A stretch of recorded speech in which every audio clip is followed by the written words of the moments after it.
Please welcome the panel on Coming in from the Cold, Espionage in Today's Geopolitics, moderated by Simon Radford, Director of Policy and Programming, Europe at the Milken Institute. Thank you. Thank you. People might not know this, but I hire someone to introduce me like this into every room I go into just to get the applause. But welcome. Very happy that you're here. I'm going to go ahead and say, because we're up on stage, this is definitely going to be the funnest panel that you will see. Us and future of private credit are going to be closely running. But anyway, very excited to be hosting this. We've got an absolutely amazing panel for you today. Darrell Blocker here from DMB, Anthony Camerino from the Burkle Center, Christo Grossi from The Insider, Catherine Mulhern from Restitution Capital, and Jill Popielka from Darktrace. Welcome, and thank you for being with us today. Probably like a few of you here, I kind of grew up on John le Carré, on Ian Fleming, watching Orson Welles and The Third Man. But we're here to explore, I suppose, what is the truth and what's the reality in terms of from what we see on the screen to what we should know in real life, and how can we apply maybe some of the lessons from what you've learned over a lifetime of looking into this topic in everyone's work here today. So the first obvious question was, I suppose, is where do you see the sort of major threats from today? Christo, do you want to kick off? Where should people be concerned of when it comes to espionage? You can't sort of spy on every single country, every single threat in every single way. So where should we be concentrating our efforts when we think about? Well, I mean, I've spent 10 years investigating, or 11 years investigating Russian espionage. So obviously I'm biased, and I will have to say Russia is one of the sources. But that's a very general answer. I would say the main source of new risk from espionage activities comes from the fact that there's a disbalance in the perception of the playing field between Russia and the rest of the world. Russia assumes that it's in a state of hot war with the West, whereas the West does not assume that. The West assumes that Russia is still a country with a reputation cause that may be pacified, that may be brought into the sort of lore of being a normal country. So we've looked at many leaked internal documents of the Russian intelligence services where they continuously caution themselves, we are at a state of a hot war with the world, and we should treat the rest of the world as an enemy. We should treat America, we should treat Western Europe as an enemy. And I think this is the main philosophical kind of disbalance, which puts us at a disadvantage. In terms of what the recent threats are, I would say that it comes from a phenomenon that the rest of the world cannot, other than China, does not have experience in, which is commercialization of intelligence and decentralization, creating a market for intelligence, and intelligence not in terms of data gathering, although that is part of it, but intelligence in terms of kinetic operations as well, attacks, terrorism, assassinations.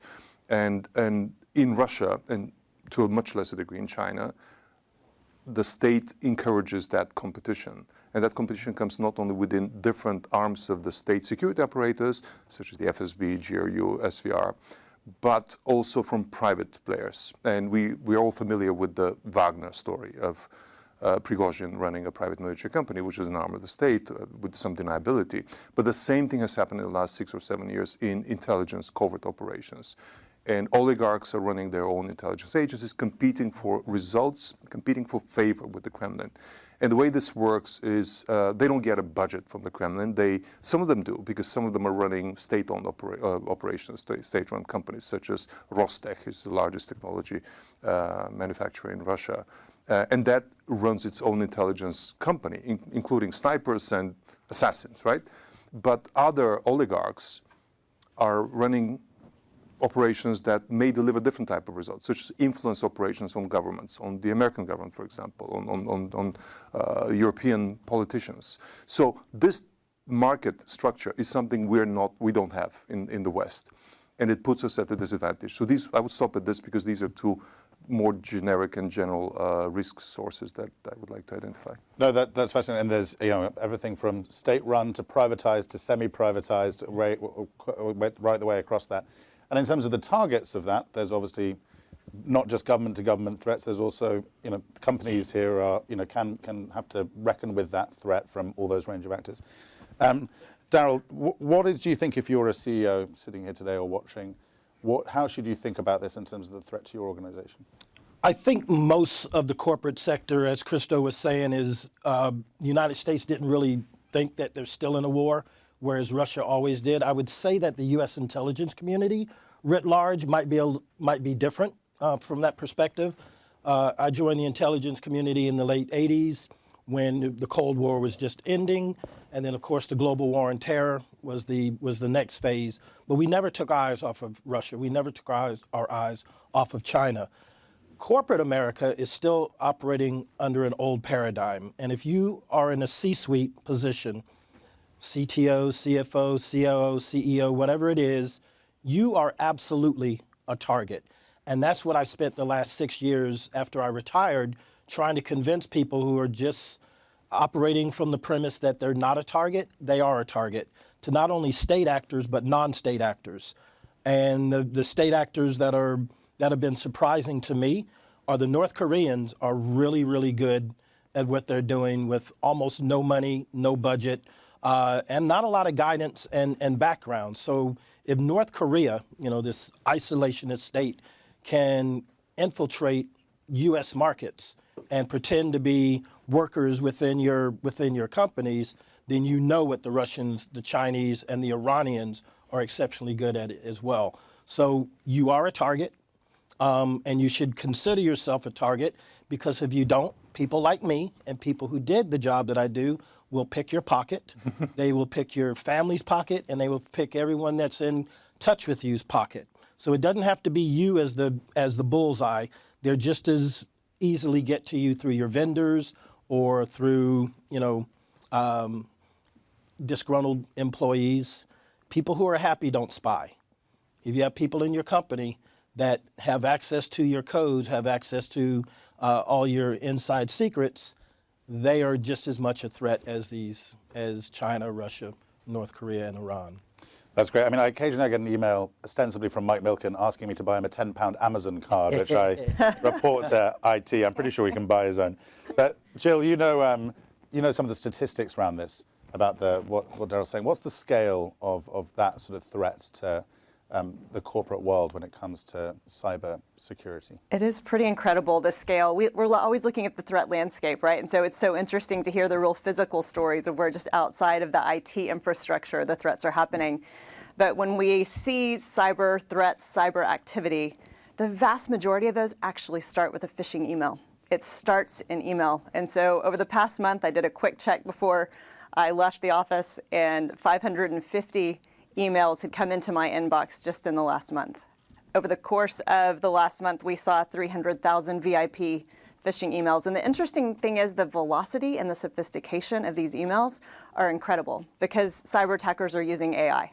And so just like we're using AI to protect and to make our businesses more productive, they're using it to make themselves more productive and honestly more complex. So there's all sorts of different threats that are happening today across the landscape. Again, generally starting with email, 92% novel social engineering attacks are the start for most of our cyber threats we see today.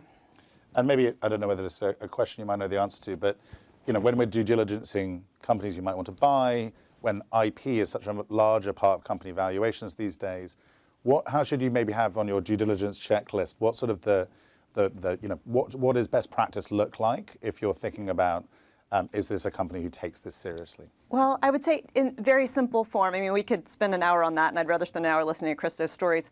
But two different types of cybersecurity. There's attack-centric and business-centric. And so most cybersecurity companies are looking at protecting you by indexing the threats that are out there today and protecting you from those. Darktrace looks at it a little bit differently. We look at it from a customer-specific lens. And so we understand what's normal for your company. So this is a business-centric view. And then we protect anything that's abnormal, anything that looks unique, strange, and threatening. And so if you have both of those approaches together, you are fairly safe in cybersecurity land.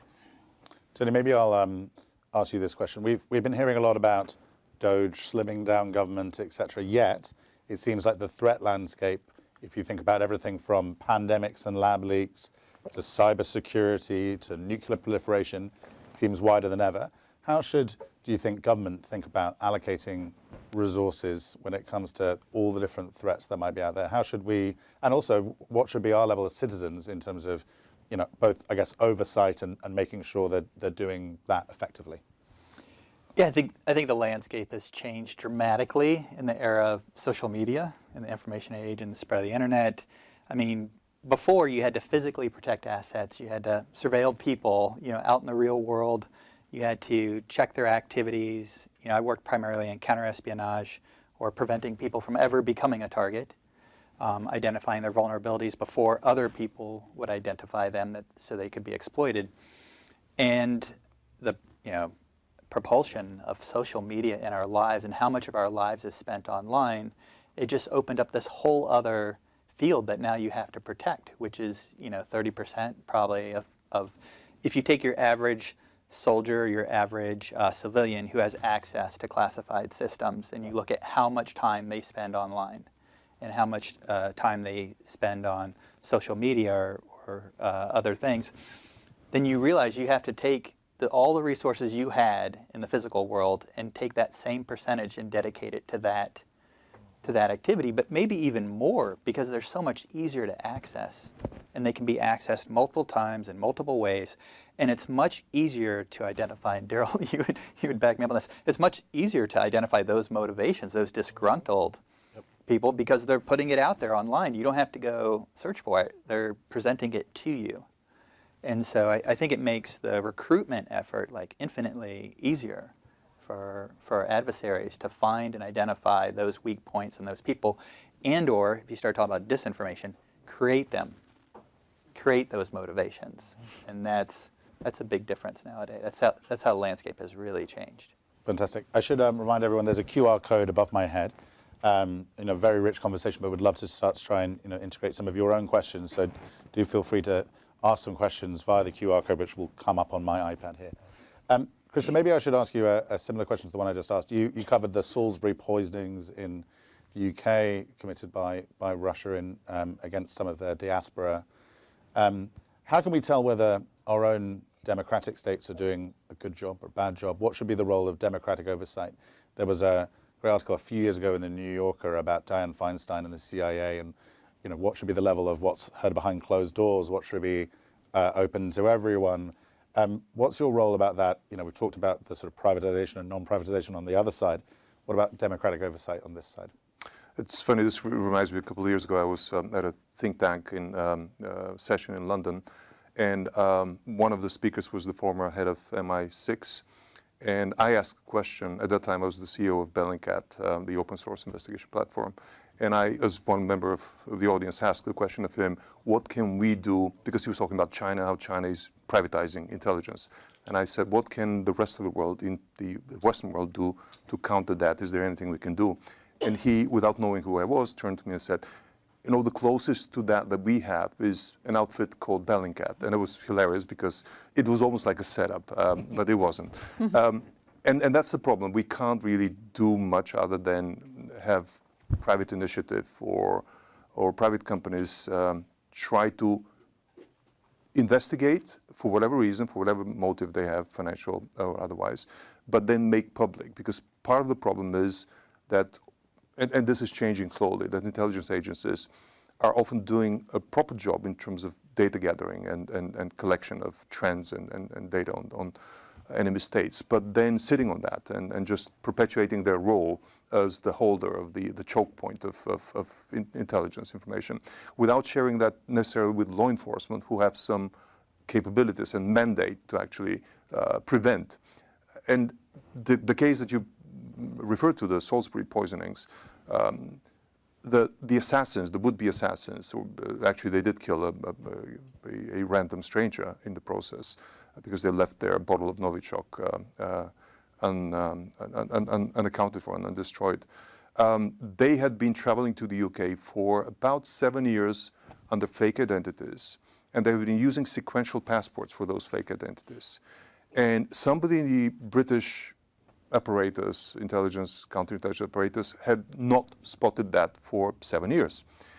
And if they had made basic efforts to check whether every applicant for a visa to that country exists in the real world, which is a basic simple data job that I can do within 10 minutes. But if I had done that, they would have found out that these people don't exist in any Russian database. They had been created as fake personas, like just before they started traveling to the UK. I cannot imagine, I hope that somebody in the counterintelligence apparatus had spotted that trend and were sitting on that because they were following their movements until actually it was too late because they did a strike. Because the worst explanation is that they didn't spot that trend, right? And this was something that we thought were protected. We, as the public, thought we are protected by competent counterintelligence agencies, but we are not. And I'm not sure which of the two is true. But by shaming them through publications by investigative journalists, for example, you can change that dynamic. You can make them much more careful, much more diligent, and you can also make them be more proactive in exposing such operations, because that plays a role of alerting the public. When you just sit on it and you know about malign operations by the enemy states, but the public doesn't know, as we heard in the corporate world, you've only done half the job, because even if you take action, if you don't have the self-defense reflex in the corporate world and the public, then the risk is much bigger. Catherine, you run a very interesting company and fund. I'll let you explain it rather than me try to do it. But we're talking about democratic oversight and what we can do to better counter perhaps what other people are doing. You know, we've talked about Russian sanctions, how effective they are, how not effective they are. People have talked about financial centers and you know, looking at property that might belong to people overseas. What is, first of all, do explain exactly what you do, and then also maybe then what can we push our representatives to do to sort of clean up our own act when it comes to taking away the source of some of these funds, which then go to fund some of these activities? Yeah, no, I'm happy to. And it's funny because restitution really uses the tools of capitalism. And I presented this, one of our sort of chief advisors is fairly senior, former Canadian government person who introduced me to the Canadian mission in Mozambique.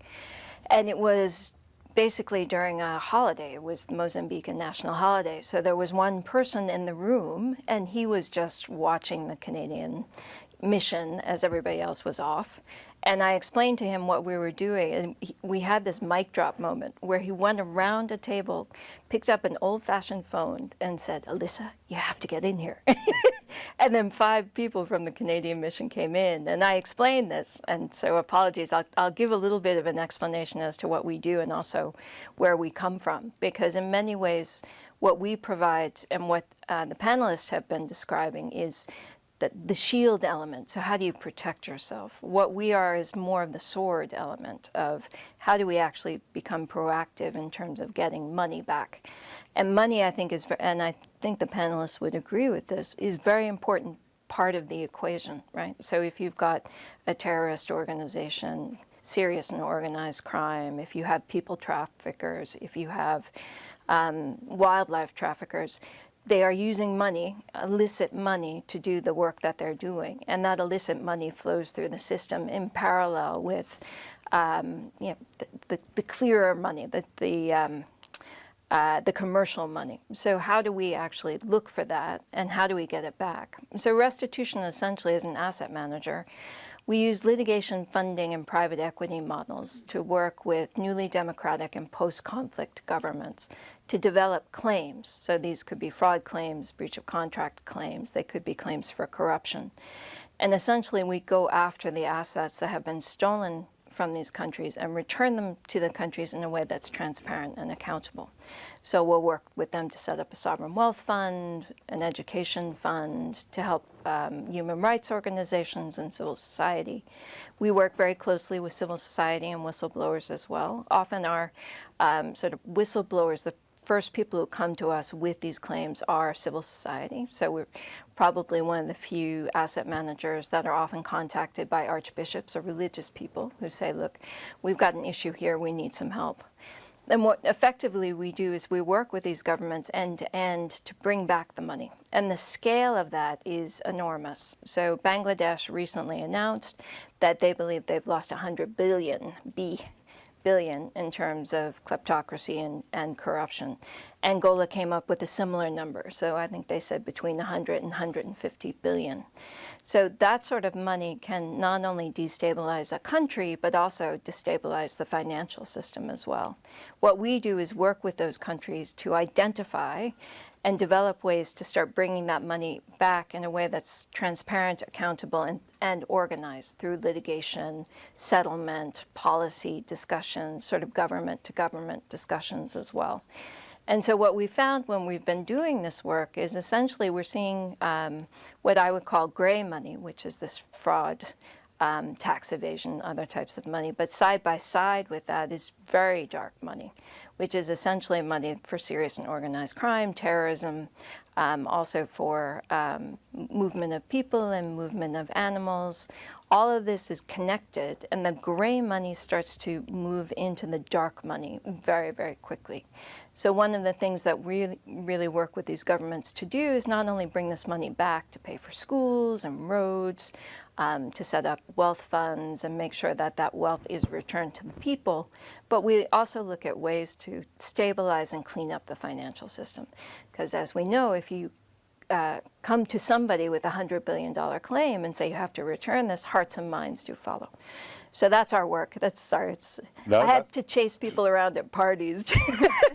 They're all gathered here to hear it, so it's all, this time they've come to you. Yeah. There was obviously a few years ago, there was revelations about the Panama Papers and other things. Have we made any progress? Yeah, no, it's fantastic. Actually, this information, and it goes to, and I have to say Bellingcat is incredibly important for us as well.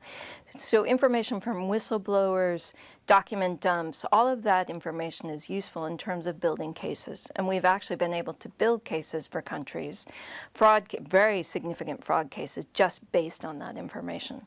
But there's also information out there which the IMF and the World Bank is starting to work with governments on, where SWIFT, for example, has information that's just out in the system. You can contact SWIFT, get information about sort of country flows in and out, and then start to map where this money is going. So, for example, with a Southern African country, their major trading partners are A, B, and C, but then there's money moving to D. D may very well be someplace that's actually acting as a haven for illicit financial flows. So that sort of information, sort of top-down information, is incredibly important.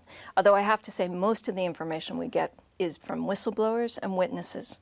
So, and for example, somebody will be sitting at a port saying, we keep seeing, and we had this recently, pallets of cash being moved into a port or being hidden in white goods in a port. And those pallets of cash are being moved into a place in a country that's unstable. That money is being used to fund terrorism or to fund warfare. So those are the sorts of things that we're able to pick up as well. So that human intelligence piece is very important. It's interesting, with tariffs dominating a lot of the last few days. I knew I was going to get a question. US Lesotho trade seems to be like an example that keeps coming up. So maybe that's one of the Ds, I think, in that ABC. Last question on this, because it's interesting in terms of the West being a source of laundering a lot of this money. Are there steps that we should be pushing our representatives to close down the opportunity to have a lot of that money come our way? Yeah, I mean, yes, 100%. And there's a lot of sort of current legislation, transparency, that's sort of coming through the system now. So the UK in particular has been very focused on trying to sort of close down the UK as a haven for some of this money. But I think for us, one of the key things is the litigation settlement policy piece. The litigation piece is very important, because if you don't go after this money and return it and actually make people think twice about it in terms of their bottom line, they'll continue to find ways to do it. Jill, in the spirit of sort of, the Milken conference being great at coming up with financial innovation ways to solve social problems, and I think Catherine's showing a great example of exactly that. We've been asked about cyber insurance, and is that an effective tool in terms of, is that something which you would advise in terms of, or is it a kind of a waste of resources and better spending that on internal controls? What would be your... I don't know if I have a clear perspective on that. I was just thinking, though, about all the things that Catherine's doing to investigate. And one of the things that cybersecurity powered by AI can do is investigate. And so we've just acquired a cloud forensics firm called Cato, that even with ephemeral data, even with data that's moving and then disappearing sometimes, Cato goes and grabs it if it appears to have a threat actor behind it. And then you can go investigate, where did that go, what happened, where was the exfiltration of data or dollars. I think we should have a follow-up conversation on how we might be able to work together. Yeah, that's great. Yeah. I love that. We've already done a deal here on the Yeah, there you go. Fantastic. You three need to up your game and work out. So we talked a bit about cyber, talked a bit about due diligence in companies maybe and seeing whether their cyber's up. A lot of you use open source intelligence. There's been obviously a proliferation of data everywhere. If you're an executive trying to sort of use open source ways, trying to separate signal from noise, are there lessons from how intelligence operatives do this to how maybe executives should do this in terms of trying to weigh up and assess huge amounts of data in terms of their competitors, in terms of them, in terms of the markets they operate? What would be, I happen to open this to anyone, are there any lessons which you think separates good from bad when it comes to evaluating open source intelligence? Honestly, there are so many really good firms that are out there doing open source intelligence, and all the ints. I was in HUMIT. My job was to spot, assess, develop, and recruit sources. Of course, NSA signals intelligence, but OSINT is the largest of all of them because it captures not only what we're saying in English, they're speaking Swahili, and literally every language on the planet is all coming into this this huge. It's not even a cloud. It's literally the atmosphere around planets. That's how big it is. You have to tailor it to whatever your business interests are. You could be in the retail business, you could be in the manufacturing, you could be in different space. So you might want to look at OSINT in that sense. But if you don't have an open source intelligence or OSINT capability within your company, you should. It already exists in some sense, you just haven't codified it.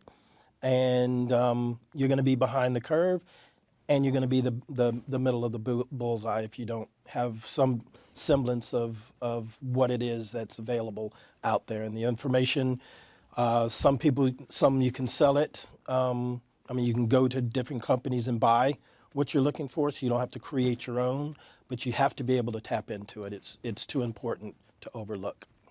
And Krista, Bellingcat is, we talked about sort of obviously people are very aware of what Bellingcat do. But there's lots of people who try and do what Bellingcat do, not nearly quite so well. So what are the skills and capabilities that a Bellingcat has? I mean, I think there's now with lots of stuff on Netflix just being about every single murder that's ever happened. There's lots of people trying to solve all these things out there in the world. People think Elvis is still alive. What separates Bellingcat from sort of the amateurs or people who are trying to do this from their laptop? The obsessiveness and attention to detail. I'm no longer with Bellingcat, but I spent a better part of a decade working as a freelance, as a volunteer investigator there. And it was the collective nature of the work that probably set it aside from everybody else, and also the lack of ambition to own the result, the willingness to share it with other crowdsourced partners. And I think this set Bellingcat apart from everything else. There was a global community of people who could allocate a couple of hours of their day or week, but had a particular competence in a particular area, whether that be photography or sound, as was my background, audio. And it was just this collaborative nature that created a virtual genius investigator, which wasn't one person. It happened to be 5 or 15 or 20. So I think that collaborative nature, without the fear of being outscooped by a competitor, because a lot of the people were from other media and they collaborated, was one thing that set it aside. But what I think I contributed myself in that process, and that scaled with a lot of other media doing that, was the knowledge, finding the knowledge that actually bad actors, governments are lazy and they make mistakes. Because before we discovered that, it was kind of assumed that intelligence agencies are not investigatable by the general public. They can be only investigated based on human sources by other governments. And we found out that actually they're just as lazy and just as bad at protecting their own digital infrastructure as we all in the commercial world are. And that knowledge that they leave loopholes, that they're subject to corruptions, or many of them Many of them, like, give a company, well, this is an actual example, I have to hypothesize it. Imagine one of the scariest Russian intelligence agency outfits that has its own offensive digital operation targeting American companies. But imagine the head of that organization starting a love affair and with a woman, and she getting pregnant, and now she needs some money, but he can't really give her money because he cannot acknowledge that he's had a child with her, and he gives her a company. He gives her a company that becomes a digital infrastructure provider for the GRU, just so that he can allocate some money, some alimony through the government funding. But obviously that company is mismanaged, and the end result is server logs become available to investigators like us. But the knowledge that there are these mistakes made along the way in a very corrupt system like the Russian government is what set us apart, because we started pursuing such holes. And many other media did not do that before that. And now every large media organization has its own open source investigative unit that looks for such holes in the data protection system of governments and finds them. I have a funny feeling that example didn't just come to you, that maybe there was... It's coming up in an article next week, so that's okay. Yeah. Jill, in terms of, we talked about the role of the state and private enterprise. Darktrace is a really interesting origin story in Cambridge, England, with some state collaboration at the beginning, I believe. That's right. What's the role of actually sort of creating an environment where we can create more, defense tech, cyber defense tech? That seems to be a strategic place where it's not a kind of either or, but both and.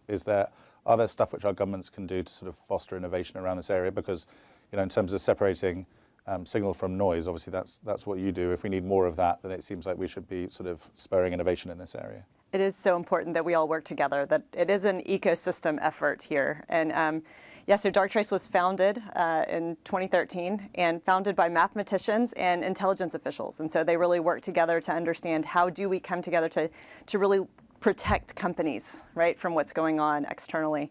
And they really were visionary in how they saw the future and saw that there was going to be an ever-evolving threat landscape that we needed to protect from. And so to try to keep up with the landscape actually didn't make as much sense as protecting the company by understanding that normal. What is the volume of normal within the network, within people, within data? And so we can protect those things by knowing what's normal and then, elaborating on what's not and evaluating that versus models. Today, we work with governments. We work with even our competitors in order to ensure that the fabric of cybersecurity all sits together. So as an example, we recently found that one of our competitors had a vulnerability in their solution, and we didn't call the media. We called them directly, and we said, we recommend that you take a look at this. And we have basically ombudsmen that do that amongst our companies so that we can create that fabric that protects the world. It works with governments as well. I think right now governments are looking at AI in a broader way. The proliferation of AI and everyone using it. Now everybody's looking at how do we use this most impactfully. And there is a way to use AI across all of our cybersecurity ecosystem in order to ensure that we're protecting and understanding, just like Bellingcat is doing, how do we protect, right, from those things happening in the future.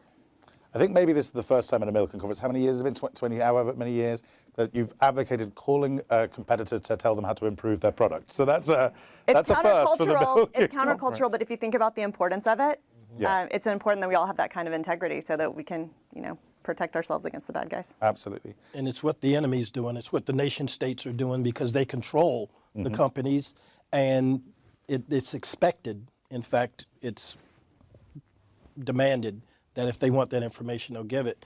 So if corporations stateside or globally don't, you're making yourself at a disadvantage. So smart for Darktrace to do that. Totally. Good business. We've got a great question here saying, Africa has come up a few times today. With aid being pulled, removing it as a source of soft power and the main source of influence in Africa for the US, I would say also for the UK, which has cut its aid budget. What do you think will replace the kind of soft power in terms of influencing Western ideals in Africa? And what role can intelligence play in terms of winning hearts and minds? Because I think, obviously, in terms of the dollar following the flag, there's an element where having influence with some of these governments can help to create markets, create economies where taking money out of the country doesn't necessarily need to be the way that people are successful in Africa. Do you have a view on what role aid has played, can play? Was it being well directed? Cutting it, presumably not a good idea. What would you like to see in terms of complementing? It's an interesting question. I was told to say that if it was a difficult question. So. We can ask someone else if you like. No, that's fine. No, we, from our perspective, we see the issues as being sort of multifold. So aid cuts will cut into some of the very basic services that Africa needs. So medical care, for example, USAID has been responsible in Western Africa for 70% of the medical care that communities receive. So it's done through civil society. But for us, in a sense, what we see as well is there's potentially an opportunity to start, again, talking a little bit about stranded assets, historical assets, corruption and corrupt networks. So Africa would be a net creditor if illicit financial flows were reversed. So that includes everything from, trade, mispricing of trade, through to non-payment of licenses, through to tax dodges. So fixing that, and I've sat with a couple of very senior ministers of finance who are saying, actually, for us, there's some very interesting opportunities here in terms of trade, but also looking at historical assets, stranded assets, and returning them. Because if you're